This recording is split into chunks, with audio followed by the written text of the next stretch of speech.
বিসমিল্লাহির রহমানির রহিম। সপ্তম শ্রেণীর শিক্ষার্থীরা, তোমাদের জন্য অনেক প্রীতি এবং ভালোবাসা। আশা করি তোমরা সবাই ভালো আছো।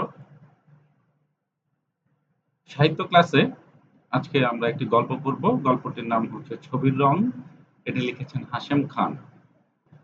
এই গল্পটি পাঠের উদ্দেশ্য হচ্ছে শিক্ষার্থীদেরকে ঋতুভেদে বাংলাদেশের প্রকৃতির যে বৈচিত্র্য বা সৌন্দর্য তার সাথে পরিচয় করিয়ে দেওয়া। অর্থাৎ তোমরা জেনে থাকবে যে বাংলাদেশে ৬টি ঋতু বিদ্যমান রয়েছে। আমাদের প্রকৃতি একেক ঋতুতে একেক রকম সৌন্দর্য, একেক রকম রূপ ধারণ করে এবং ঋতুর পালাবদলের সাথে প্রকৃতিও তার রূপের পালাবদল ঘটায় বা তার সৌন্দর্যের পালাবদল ঘটায়। প্রকৃতির এই সৌন্দর্যের সাথে শিক্ষার্থীদেরকে পরিচয় করিয়ে দেওয়া বা প্রকৃতির এই সৌন্দর্যের বর্ণনা শিক্ষার্থীদের সামনে তুলে ধরা, এটাই এই গল্প পাঠের উদ্দেশ্য। চলো আমরা এখন একটু গল্পটি পড়ি এবং প্রকৃতির বর্ণনা কবি যে নিখুঁত হাতে এঁকেছেন তা দেখি।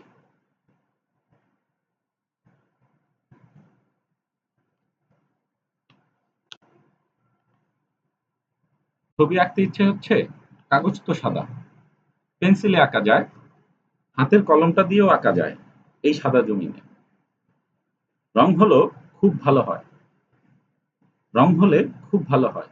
ইচ্ছে মতো লাল, নীল, সবুজ, বেগুনি, হলুদ, কালো রং ঘষে ঘষে সাদা কাগজটা ভরে ফেলা যায়। সুন্দর এক রঙিন ছবি আঁকা যায়।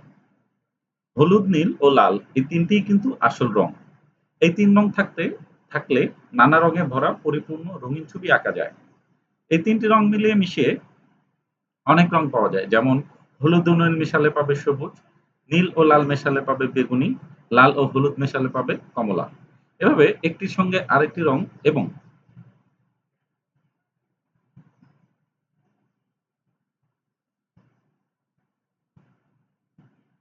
একাধিক রং মিশিয়ে কত রকম রং যে পাওয়া যায় তার মধ্যে কয়েকটি রং ছাড়া সবগুলি সঠিক নামে চেনা সম্ভব নয়। তাই সিদ্ধান্ত হয়েছে লাল, হলুদ ও নীল এই তিনটিই হলো মৌলিক রং বা প্রাথমিক রং। সবুজ, কমলা ও বেগুনি হলো দ্বিতীয় পর্যায়ের বা মাধ্যমিক রং এবং অন্যান্য রং পরবর্তী পর্যায়ের।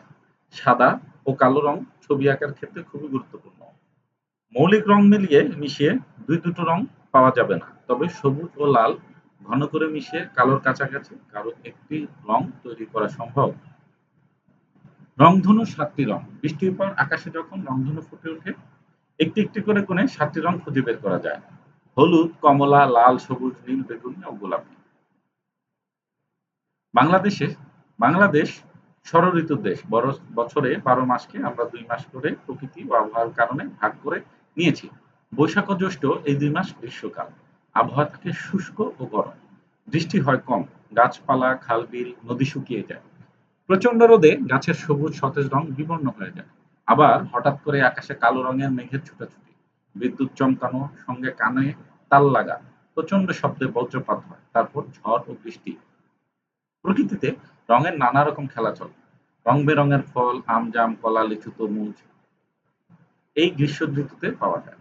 লাল, নীল, কালো, হলুদ, গোলাপি, কমলা, সবুজ রঙের এই বাহারি ফলগুলো স্বাদ ও মিষ্টি। বর্ষাকাল হলে বর্ষাকাল হলো আষাঢ়-শ্রাবণ মাস। ঝিরিঝিরি ঝিরি ঝিরঝিরে অল্প বৃষ্টি থেকে ঝরঝর করে প্রবল বেগে বৃষ্টি হয় এই সময়। মাঠঘাট, নদী-নালা, ঝিলবিল পানিতে টইটুম্বুর। পানি পেয়ে গাছপালা সতেজ হয়ে যায়। নানা রকম সবুজ রঙে ভরে যায় গাছপালা, বনজঙ্গল, ধানক্ষেত, পাটক্ষেত ইত্যাদি। সাদা ও কমলা রঙের কদম ফুল বর্ষা ঋতুর ফুল। এই ঋতুতে সতেজ ও সবুজ কচু বনে যখন কমলা রঙের লম্বা লম্বা ফুল ফোটে, চমৎকার লাগে দেখতে। কচু ফুল তরকারি হিসাবেও সুস্বাদু।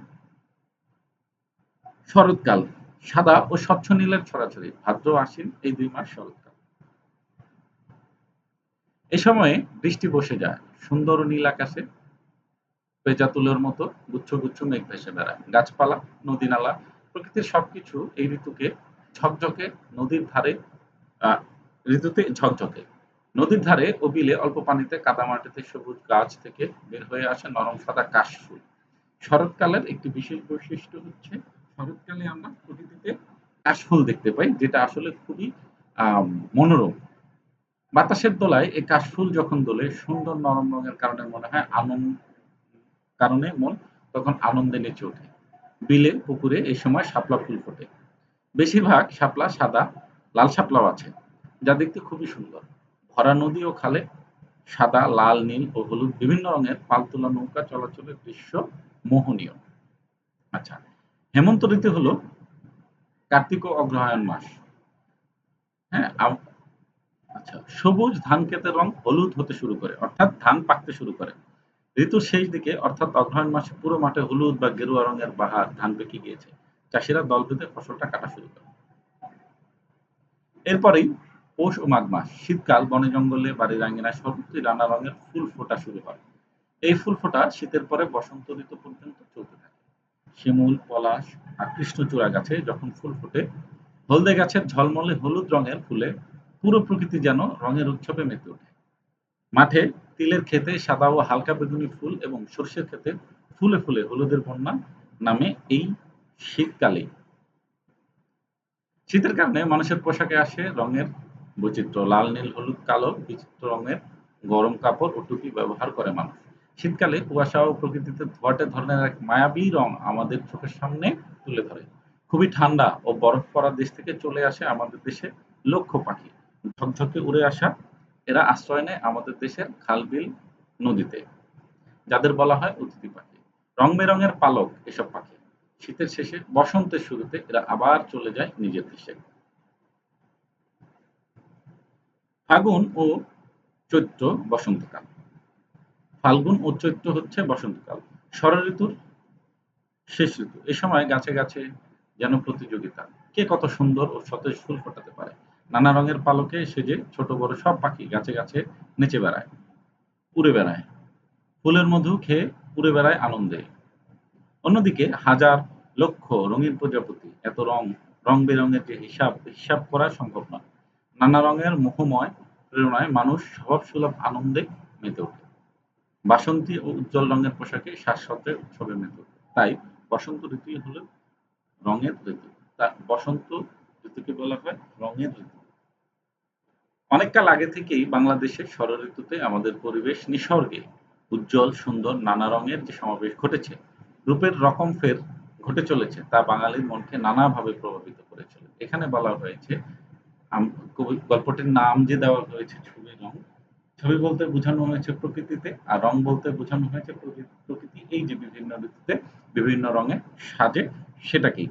তো এই কথাটা এখানে একটু বলা হয়েছে অনেক কাল আগে থেকেই বাংলাদেশের ষড়ঋতুতে আমাদের পরিবেশ নিসর্গে উজ্জ্বল সুন্দর নানা রঙের যে সমাবেশ ঘটেছে, রূপের রকমফের ঘটে চলেছে তা বাঙালির মনকে নানাভাবে প্রভাবিত করেছে। এই যে প্রকৃতিতে রঙের পরিবর্তন এটা আমাদের মনকে কিন্তু প্রভাবিত করে। তাই আমরা দেখি গ্রামীণ সমাজের লোকশিল্পীরা মাটির পুতুল, কাঠের পুতুল, কাপড় ও তুলার পুতুল, সোনার পুতুল, লক্ষ্মী সেরা, শখের হাড়ি, নকশি কাঁথা এক ধরনের আম আ কি বলে যে ইংরেজিতে বলে ডিজাইন, হ্যাঁ? ডিজাইন আমরা এটা বহুল ব্যবহৃত ডিজাইন করা, খাতার মতো খুব সুন্দর ডিজাইন করা, হ্যাঁ? হাত পাখা, পাটি, গল্প বলার পটে তথা লোকশিল্প উজ্জ্বল ও সতেজ রং ব্যবহার করে ছবি ও শিল্পকে সুন্দর ও মোহনীয় রূপ দিয়ে চলেছে। তাঁতি তৈরি কাপড়ে তাঁতিরা এবং ক্ষুদ্র নৃগোষ্ঠীর লোকেরা তাদের তৈরি তাঁতের পোশাকে রঙিন সুতোর বুননে নানা রঙের ঝলমলে মন কাড়া সব শাড়ি ও পোশাক বানিয়ে চলেছে। আমাদের শিশুরা এখন ছবি আঁকে। বিভিন্ন দেশের তুলনায় বাংলাদেশের শিশুদের ছবির রং অনেক উজ্জ্বল, সাহসী এবং মৌলিক রং ঘেঁষা। তাই খুব সহজেই বাংলার শিশুদের ছবিকে আলাদা বৈশিষ্ট্যে চেনা যায়। চারুকলা শিক্ষা প্রতিষ্ঠানে শিক্ষাপ্রাপ্ত চিত্রশিল্পীদের ছবির সামনে দাঁড়ালে একই কথা মনে হবে। বাংলাদেশের শিল্পীরা অনেক মুক্ত, সহজ ও সাহসী। লাল, নীল, হলুদ, সবুজ, বেগুনি, কমলা, কালো ও সাদা রঙকে শিল্পীরা সুন্দরভাবে ছবিতে নকশি কাঁথায়, হাত পাখায়, পুতুলে, হাঁড়ি-পাতিলে ব্যবহার করেছেন। তাই বাংলা শিল্পীদের শিল্পকর্ম সারা বিশ্বে প্রশংসা পাচ্ছে। আচ্ছা, শেষের কথাটা আসলে খুবই সুন্দর। ১ম কথাতে আমরা যেটা বুঝেছি যে প্রকৃতি বিভিন্ন রঙে সাজে, তাই না? প্রকৃতির এই বিভিন্ন রঙের সাজ যেটা আমাদের মনকে প্রভাবিত করে, হ্যাঁ? আমরা কিন্তু আমাদের কর্মেও আমাদের কর্মেও সেই রঙের ছড়াছড়ি অর্থাৎ যারা আসলে আ চারুকলা থেকে পড়াশোনা করে তারা কিন্তু তাদের কাজে প্রচুর পরিমাণ বিভিন্ন রঙের ব্যবহার করে থাকে। যেটা আমাদের আ যেই প্রকৃতি যেমন রঙিন তেমন আমাদের চিন্তাও রঙিন, তেমনি আমাদের কাজও রঙিন। যাই হোক এখানে কিছু শব্দার্থ এবং টিকা দেওয়া আছে, এগুলো তোমরা পড়ে নিবে। পাঠের উদ্দেশ্য আমি বলে দিয়েছি, পাঠ পরিচিতি সংক্ষিপ্ত আকারে গল্পের যে ভাব সেটা এখানে বলা হয়েছে, তোমরা পড়ে নিবে। আমরা একটু লেখক পরিচিতি পড়ব। শিল্পী হাশেম খান 1941 খ্রিস্টাব্দে চাঁদপুর জেলায় জন্মগ্রহণ করেন। এশিয়া ও ইউরোপের বিভিন্ন দেশের চিত্রকলা বিষয়ে বাংলাদেশের প্রতিনিধিত্ব করেছেন।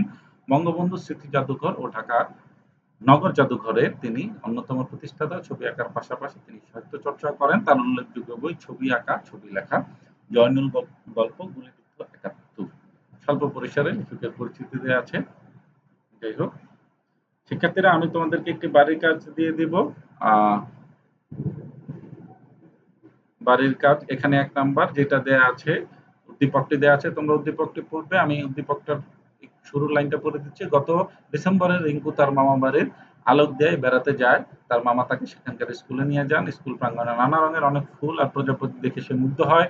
সেখানে সে শিক্ষার্থীদের তৈরি উজ্জ্বল রঙের নানা ধরনের পুতুল বিভিন্ন রং দিয়ে আঁকা ছবি দেখে অভিভূত হয়ে পড়ে। হ্যাঁ, এই উদ্দীপকটি তোমরা পড়বে এবং উদ্দীপককে ঘিরে যে ক, খ, গ, ঘ ৪ টি প্রশ্ন দেওয়া আছে, এই প্রশ্নের উত্তরগুলো তোমরা করবে এবং সেটি খাতায় লিখে ছবি তুলে আমার ব্যক্তিগত WhatsApp নাম্বারে পাঠিয়ে দেবে। আমি তোমাদেরকে ক্লাসটি শেষ করার আগে আরেকটি কথা স্মরণ করিয়ে দিতে চাই। ইতিমধ্যে তোমরা তোমাদের WhatsApp গ্রুপে বাড়ির কাজ বিষয়ে একটি নোটিশ পেয়েছো। আর সেখানে বিস্তারিত লেখা আছে। তারপর আমি বলে দিচ্ছি, তোমরা বাড়ির কাজ কিন্তু গুরুত্বপূর্ণ। তোমাদের বার্ষিক পরীক্ষায় বাড়ির কাজ থেকে 20 নাম্বার যোগ করা হবে। তাই তোমরা বাড়ির কাজ নিয়মিত দিবে। সকলে ভালো থাকো, সুস্থ থাকো। আল্লাহ হাফেজ।